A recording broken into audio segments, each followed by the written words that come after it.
Hello and welcome to Dear Hank and John, a comedy podcast about death hosted by myself, John Green, and not my brother Hank Green, who is on tour, but instead my mom, Sydney Green.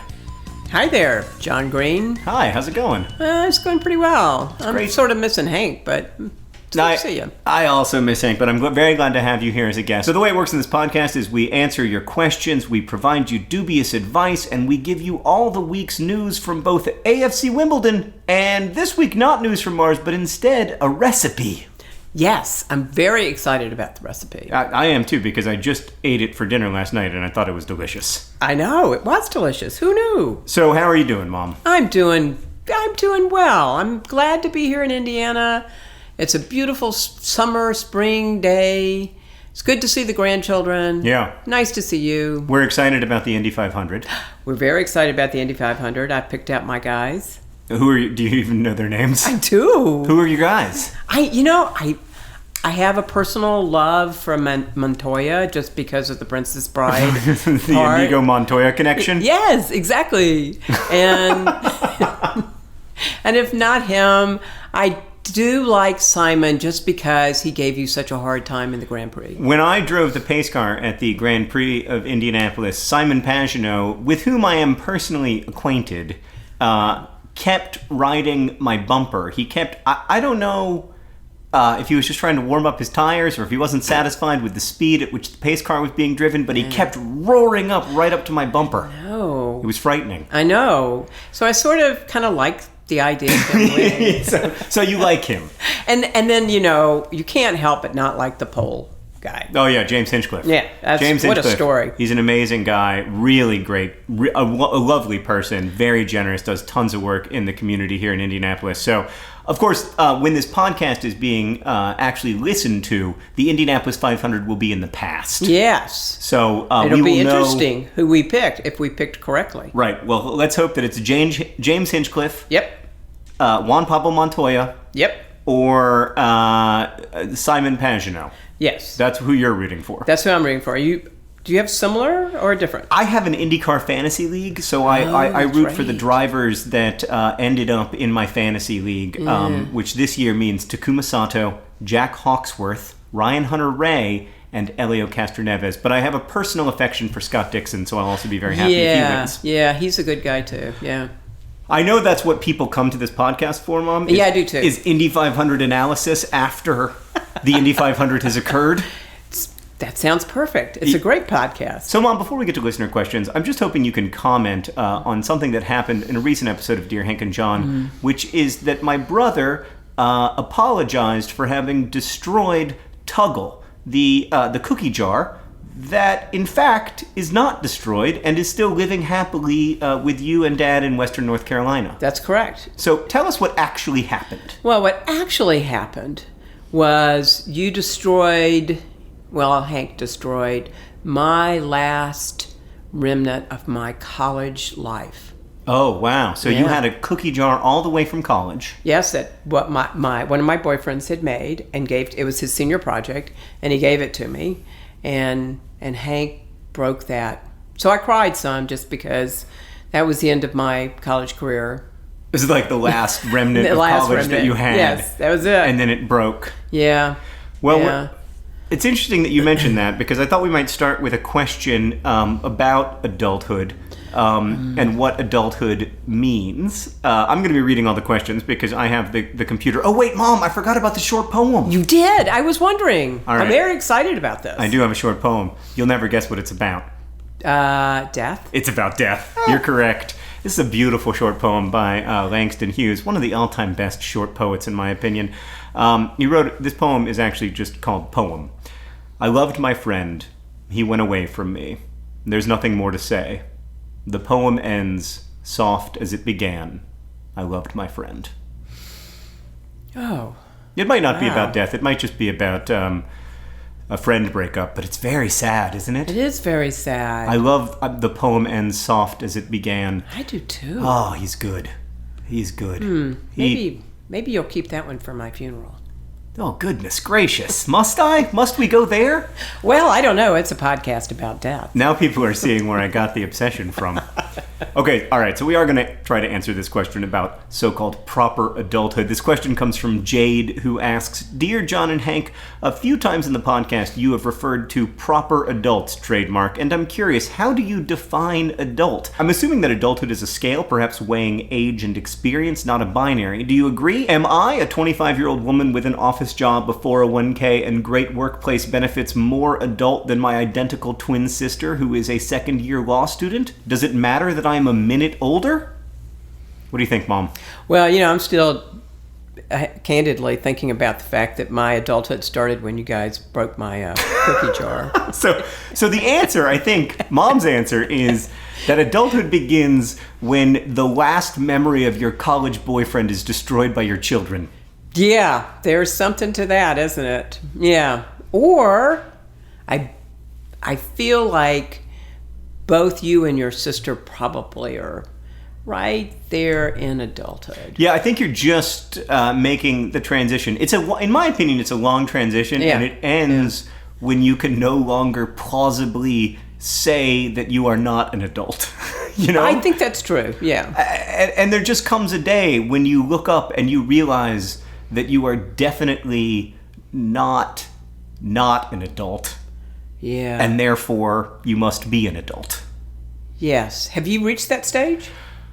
For me, the critical moment, looking back, was when I put on an outfit. I've talked about this before on the podcast. And Sarah was with me. And I said, I just feel like I look like a middle-aged man in this outfit. And Sarah paused for just like 1 second too long. And I realized that it had happened. Yeah. Yeah. But for you, it was the destruction of the cookie jar. Yes, it was. Now you know why I cried so hard. And why you guys, even though you're so little, you remember it. It is a very intense memory for me, although a faulty one, since Hank and I both thought that we'd destroyed Tuggle, the cookie jar that was shaped like a tugboat, which is in fact in perfect condition. Yes, it is. Well, the nose has been rubbed. The paint has been rubbed away from the nose. Well, but still, compared to the college boyfriend cookie jar, it's in great shape. Yes, true. So adulthood, in short, is a process, not an event, but it is marked by events, perhaps. Oh, beautifully said. Yes. Thanks, Mom. You're welcome. Gosh, you should always co-host this podcast. All right, we've got another question. This one comes from Lauren, who writes, Dear John and Hank, I am currently about 2 hours into a 6-hour flight from New York City to San Francisco, and I'm sitting in the middle seat. I failed to lay claim to an armrest when we sat down, and now both the people in the aisle and the window seats are using both armrests. Since they have clearly not generalized the Dear Hank and John movie theater armrest rule to airplanes, do you have any ideas on how I might acquire some armrest real estate? Any dubious advice is appreciated. Best wishes, Lauren. P.S. The attached picture was taken while both guys were sleeping. I cannot tell you how anxiety-provoking the attached picture is. It's very upsetting to look at. Oh, God. Oh. This is why I've never divorced your father, because he understands the armrest rule, and he's always with me when we fly. Okay, so one way or another, even if you're in the middle seat, you get an armrest. Exactly. Because you're sitting next to Dad. Yes. I think that's a really good, but I mean, we probably just made Lauren's life worse. Yeah, we probably did. Because now she's like, great, I also don't have a flying partner. Yeah, and I have been in that situation before, and it's just, only I remember mine, I was next to a basketball player, so he's very tall. So it was more than just the armrest. His whole body. Whole body. Yeah. But it's a hard thing because he's also having an unpleasant flight because he's probably 6'8" in a coach seat. Yes. Yes. So on the one hand, you want to be empathetic. On the other hand, you are suffering, and it's hard when you're suffering to be empathetic.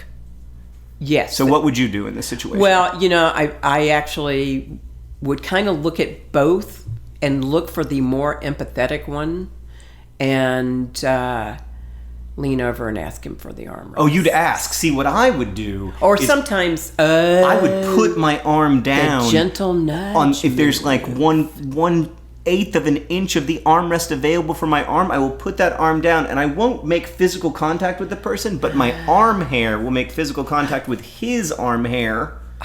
Brilliant. And then they get the nudge and they're reminded, I am in the middle seat. I am the one who deserves these armrests. That's brilliant. Thank you. Thank you. I don't like to brag, but that is what I do. I do believe if you are on the aisle or on the window and you use the middle seat's armrests, that's rude. You're a criminal. Yeah, I think so too. It's just terrible. And I think the fact that your arm hair would touch their arm hair is a powerful statement of creepiness. Yeah. I don't believe in touching strangers, but I don't mind if my hair touches their hair. Okay, that just creeps me out completely. Sorry. Have a little shiver there. I'm sorry, Mom. All right, we've got another question. That was upsetting. I probably shouldn't have answered that. Okay, Mom, we've got a very important question from Hannah, who writes, Dear Hank and John, my senior prom is swiftly approaching, and I'm having a major problem. First of all, her senior prom has probably passed, so sorry, Hannah, for not getting this advice to you in time. I'm sure you did fine. First of all, how do you even slow dance? Do you just sway back and forth? Is there any foot movement? How much space should there be between me and my date? Where does my head go? Help me with my problem. P.S. You guys should crash my prom. Sorry we didn't make it to your prom, Hannah, but here is your belated dubious advice on how to slow dance. Mom? There's a lot of pause there because, not so much do I dance, but in my day, when I was a teenager, I would practice with my friends, and we would kind of figure out what was most comfortable for us, and that's what I would do. How long have you been married? 40 years. Do you feel comfortable slow dancing with Dad? No, I really dislike it. You just don't like doing it? I don't like dancing, and no, I don't like it. You know that famous sort of cliche phrase, dance like no one's watching? Never has happened to me in my life. That, for me, the issue is that if no one's watching, I don't want to dance. Exactly. Yeah, I have no desire to be dancing. No. I also have no desire to be dancing when people are watching. But like when I'm alone in my room listening to music, I am not one to boogie down. No. I am, however... Hank. Oh my God. Winter Park High School's best dancer. Yes, he was. In 1994, he was voted best dancer at Winter Park High School. I used to introduce Hank on stage back when we toured a lot together. And whenever I would introduce Hank on stage, I would list his accomplishments: inventor of 2D glasses, which render 3D movies in a crisp 2 dimensions, founder of the environmental technology blog EcoGeek. And then I would say that the last thing I would always say is that in 1996 or whatever, he was named best dancer at Winter Park High School, which is true. It is. It's absolutely true. And remarkable. And he's a good dancer. Oh, he's a great dancer. He and Catherine can boogie. Yeah. We somehow it did not come to my half of the family. No. But as I am an expert in slow dancing, and here's my opinion. Just go with it. Just do what makes you feel comfortable. You should sway back and forth, and it's okay to turn, I think, in a slow circle, so some foot movement. I usually go in a clockwise circle, and then as far as how much space should be between you and your date, that's really a question of how comfortable you are with your date, and not something I feel particularly qualified to weigh in on. But I think, just... if you're not comfortable with them, it's fine to just hold lock the elbows. Yeah. I think just lock the elbows. Yeah. And just do not touch except hand on waist, hand on shoulders, and just keep that physical distance. But if you're comfortable, then you can touch. Yeah, I think that the arm lock also is kind of a sweet look. I don't think that before I got married, I don't recall ever slow dancing in a way that was at all comfortable. No, me neither. No. And still, I don't love dancing. But Sarah does, like when we go to weddings, Sarah likes to dance. I've noticed that. Yeah, fortunately, your dad still doesn't like to dance either. So that's nice. It is nice. I'm a little jealous. Yeah. I wish I'd married Dad. Yeah, he's really well. Sarah's nice too. Yes, no, I'm a fan of Sarah. She's great. We just celebrated our 10th wedding anniversary. I know. It's so exciting. And it reminds me of that magical moment of when we danced. And what was the song we danced to, dear? Well, the podcast listeners know, Mom, because Merle They Haggard do. just died. He did just die. I heard that podcast. It was Mama Tried by Merle Haggard. Yeah. I read the lyrics to Mama Tried as the short poem for that week. That's right, you did. I forgot. I had an Emily Dickinson poem all lined up, and then Merle Haggard died, and Oh, Merle. Oh, man. All right, Mom, we've got another question. This one is from Akif, who writes, Dear Hank and John, I'm about to graduate from college. I'm an international student from a developing nation studying in the U.S., and I've always planned to go back and use what I've learned over here to help people back home. However, recently, my parents have been suggesting I try to get a job in the U.S. and embark on a more secure life in a developed country. I can see why they'd want me to do that, since there have been some recent incidents relating to radicalism back home, but I can't help but wonder if it would be extremely selfish on my part. On the other hand, I've always tried to keep my parents happy and listen to what they want me to do. Thus, I am in a dilemma and in desperate need of some dubious advice. How do I make them understand that we should sometimes think of the greater good in a way that they would be supportive of in my decision? What a big, difficult, complicated question. I am really curious, as your mother, and also knowing you're a father, how you would handle this. That's way to deflect. Way to bring the ball over to my side of the court. Yeah. I mean, the truth is that I don't feel like we can give great advice here because it isn't something that I have a lot of experience with. And also because I think it's an incredibly complicated, difficult decision. But I thought it was important to read it on the podcast because I think it's important to remember, the complexities of big decisions like that people have to face when they're quite young. I mean, this is a young person who's about to graduate from college, but has to make, a big decision about the rest of their life. When I was traveling in Ethiopia, we got to visit with recently graduated college students, and what really impressed me was that to a person, they were committed to development. They were committed to, education, engineering, fields where they thought that their talents and the privileges that they'd had as college students would really make a big difference. And that's not something that you see as much, I have to say, in the U.S. Like when I was graduating from college, it didn't occur to me, how can I serve my country? Or even really, to be honest, how can I serve my community? Most of it was, can I get a good job that's going to, allow me to have a good life? And can it be in the world of the arts, which is the world that I love? There was something kind of selfish about it looking back. I would have made a terrible mechanical engineer, so there is that. But I thought this question really captured a difficult choice that some people make, that maybe lots of us take the conclusion for granted. Yes, I really agree with you on that.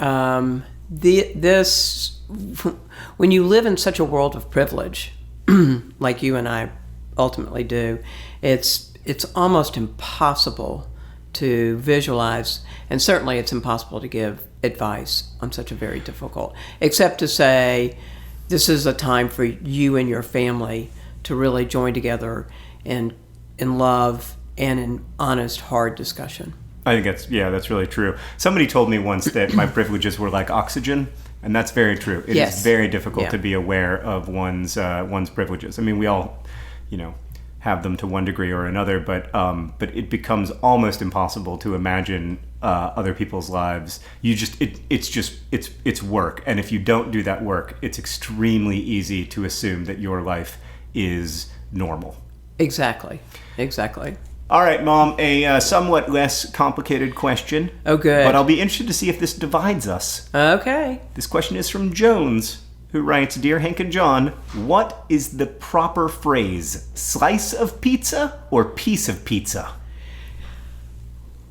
Well, when I was growing up in Alabama, there was no pizza. Exactly. Is that true? Well, we had Pasquale's Pizza, which was in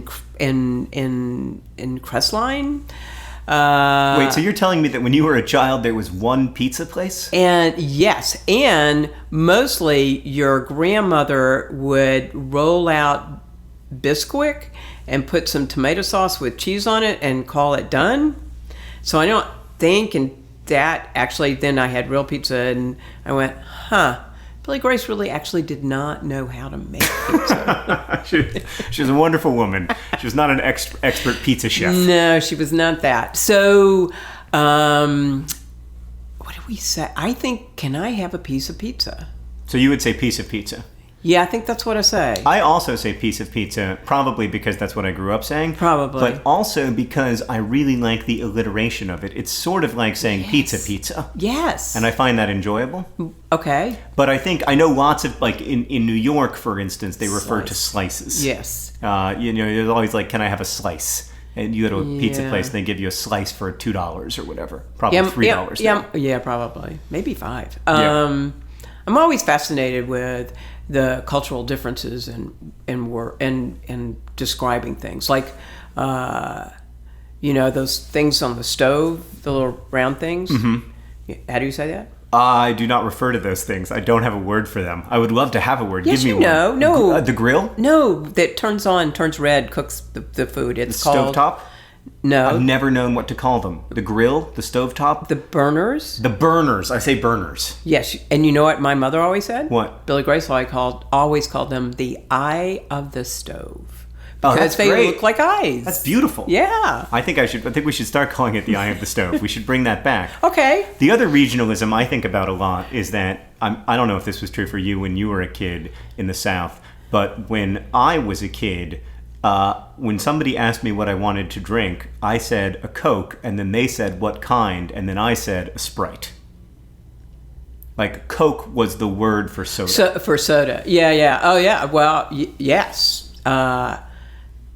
This probably won't make the podcast, but I had a friend whose job when they graduated from college was to go around for Coca-Cola and he had a good palate, and he tasted Coke. If somebody said, he would go into a restaurant, order a Coke, and they would say, okay, and bring him a Coke. And if it was a Pepsi, he would write the Coca-Cola company, and they would send a letter to the restaurant saying, you got to call it Pepsi, because they were trying to make sure that there was that distinction, because people were starting to call soda Coke, and that would affect their patent. I think that's fascinating, actually. I'm super interested in trademark law, and one thing that all companies are terrified of is the genericization of their trademarks. Yes, that's exactly what he did for a living. Because if you just start calling soda Coke, then Coke loses the ability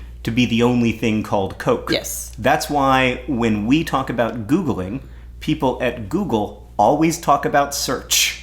Yes. They never use the verb to Google. Yes, and you've talked about this before in your podcast. Do you remember when Hank was on a very important business call with Yahoo many, many years ago?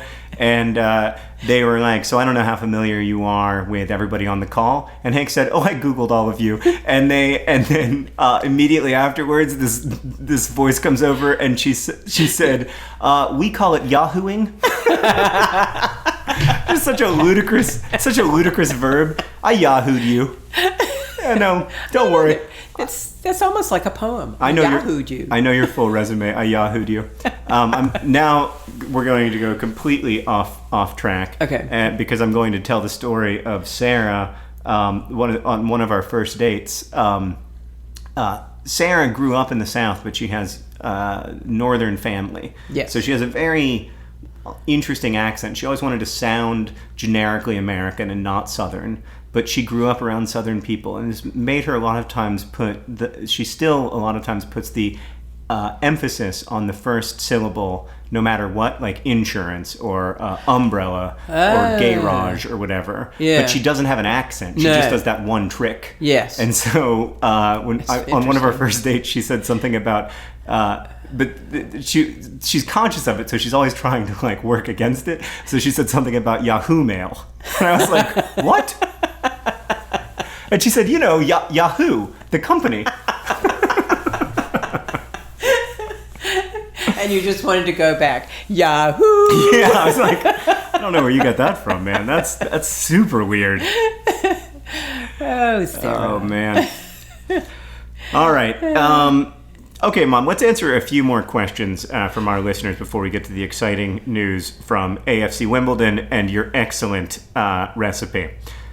This question comes from Delen, who asks, Dear Hank and John, I am afraid of making phone calls. When calling or receiving calls from my family or my best friend, I feel fine, but other stuff freaks me out. When making appointments or calling strangers, I get really nervous and my stomach is in knots for days. I even sometimes ignore my phone if I'm getting a call from someone I know or am friends with. I usually text them later and pretend I was busy, but I feel bad about not answering. I also just really need to make calls every now and then, and I'd like to avoid this hassle. I know doing it is probably the only way to get over this, but how do I start? How do I make myself just call them?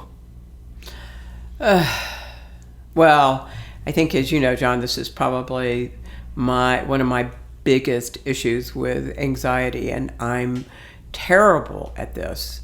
Again, there are reasons why I'm married to your dad for 40 years. Yeah. This is one. He'll make phone calls for me. And the armrest. We now know the keys to a good marriage.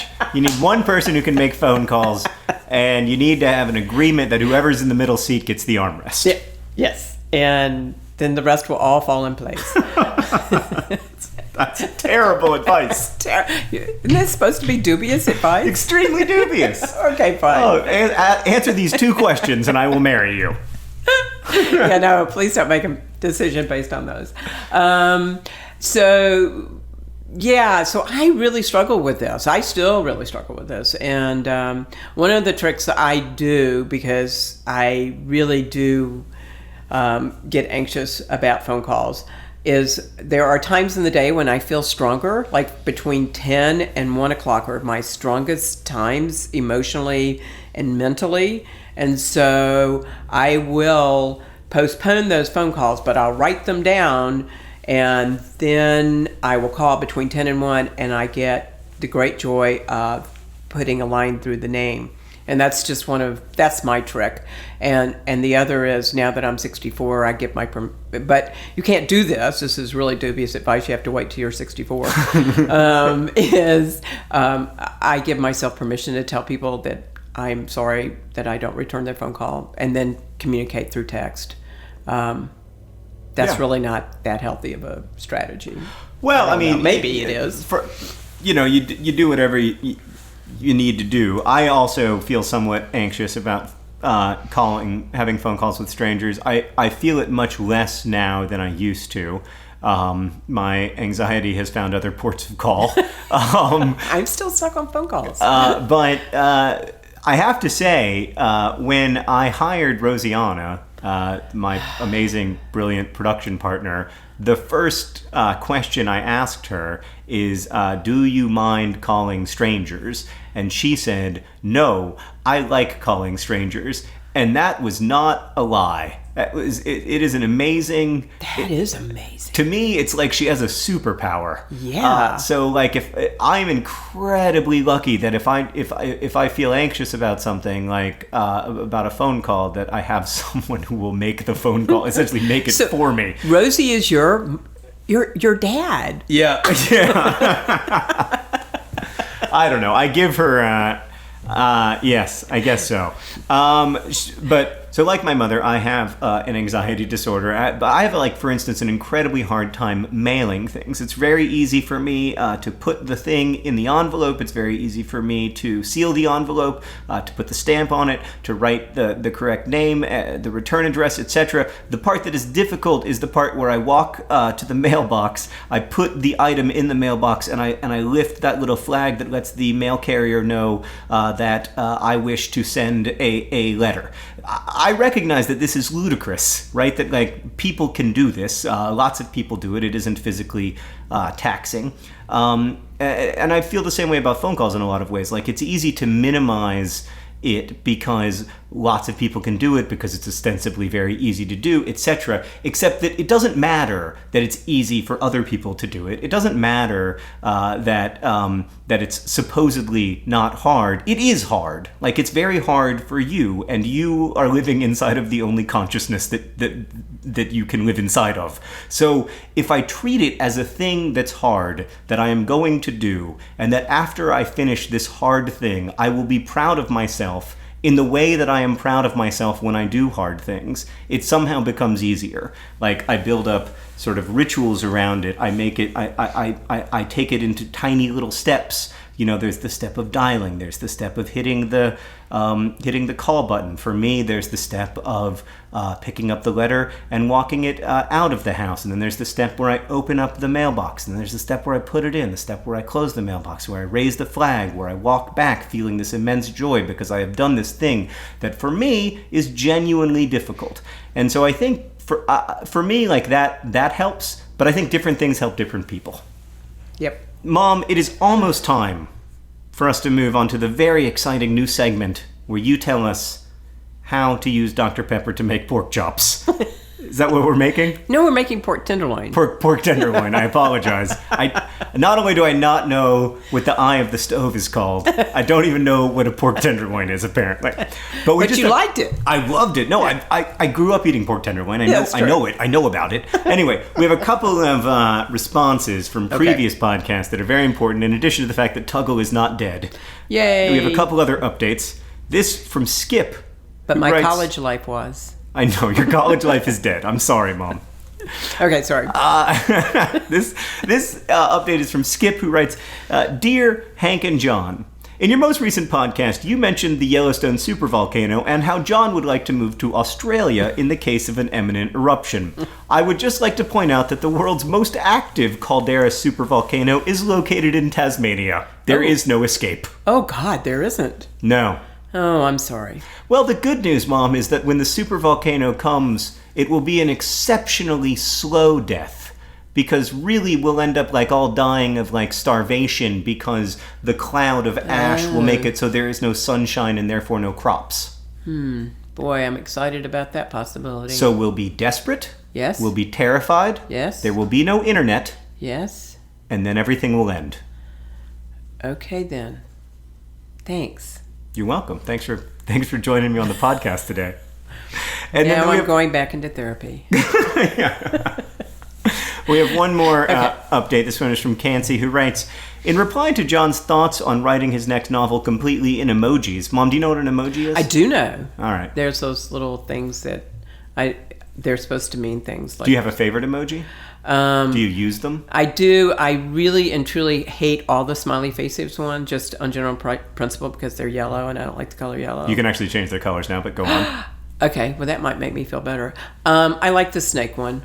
Oh yeah, you love snakes. I do love snakes. Yeah, my mom is a painter of snakes, just a fan of snakes in general. Yep. It's not a passion I share with you.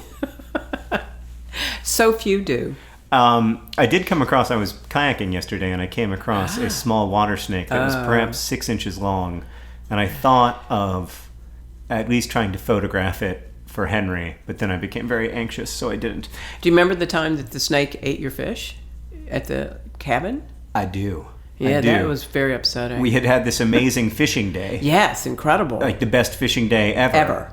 And then a snake ate our fish. It was very upsetting, and it was very gross to watch it happen, and it was a little bit traumatic.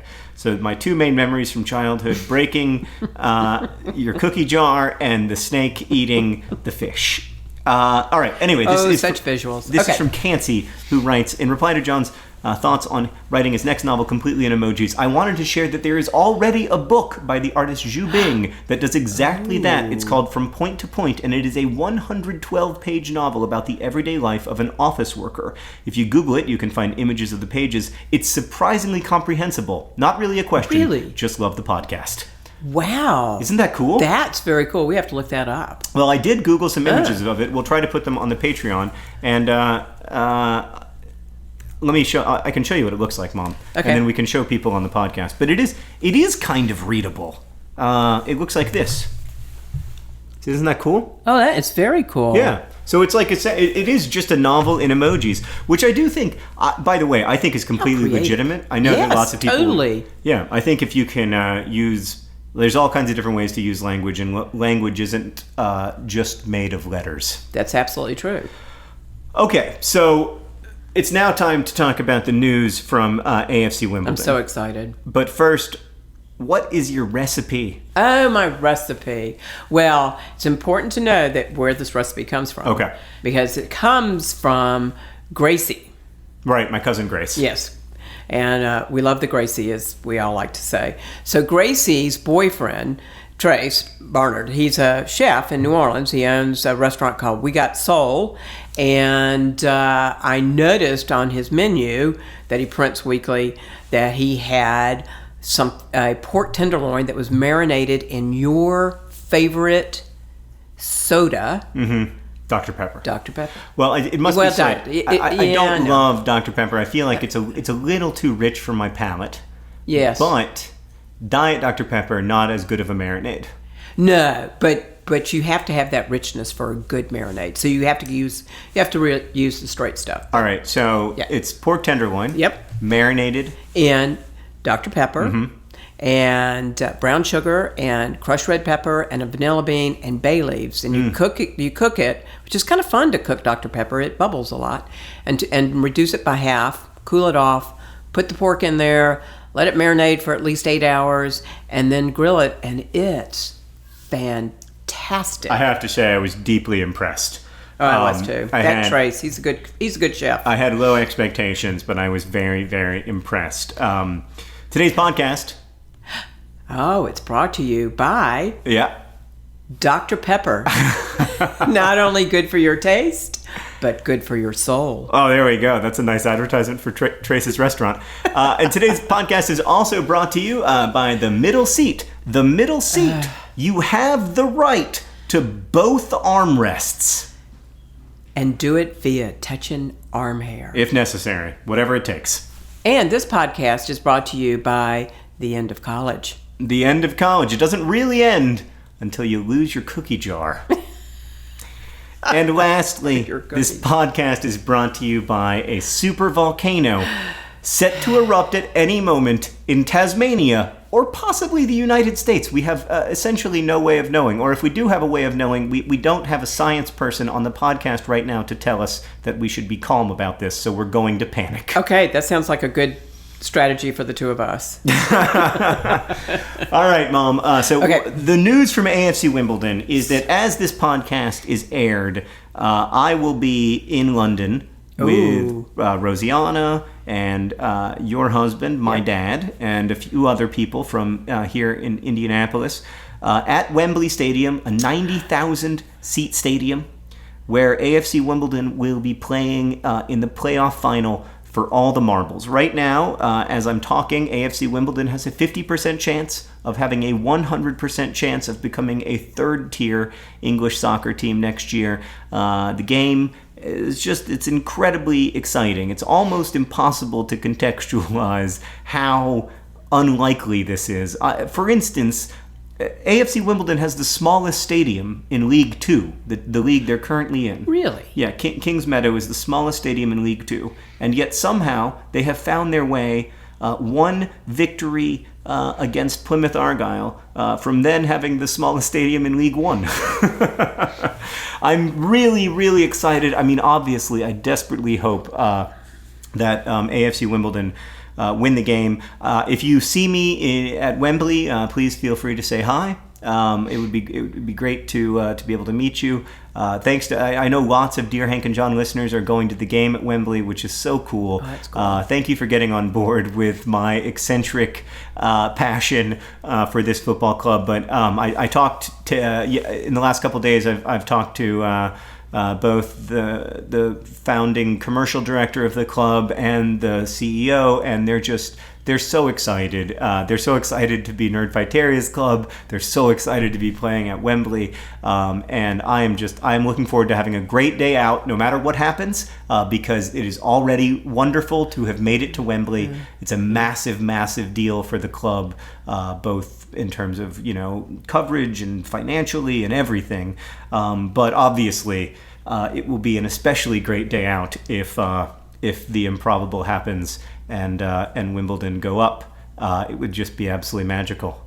That's such a great story. I'm so excited that you guys are going. I know your dad is just really thrilled. And the good news is he'll be there to keep you calm at all times. And if you need to make a phone call, he's happy to do it. Not only that, And he'll mail a letter for you. he'll mail a letter for me. I feel like Dad will probably give me the armrest Yeah, if it's an emergency. Yes, he will. So yeah, he's a good guy. I was gonna say our dad, but he's not your dad. No, he's not. But I'm used to talking to Hank. Mom, thank you so much for joining me on today's episode of Dear Hank and John. You've been my favorite guest host ever, and the only one that I've ever had, but still my favorite. Ah, thanks.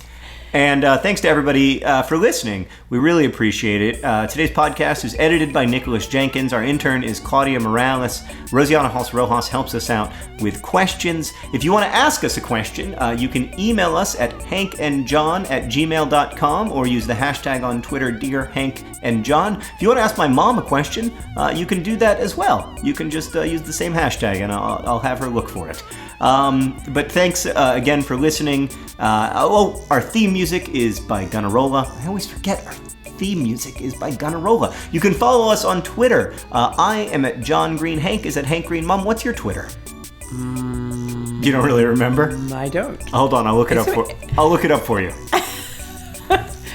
I think it's Mom Vlog Brothers. I think it is Mom Vlog Brothers. It is. It's confirmed to be Mom Vlog Brothers. Right now, on top of her Twitter feed, you can see a snake skin. She's not kidding about the snakes, people. Oh, that's how I decorate. Yeah, it's beautiful. It looks great. Thanks again for listening. And as we say in my hometown, don't forget to be awesome.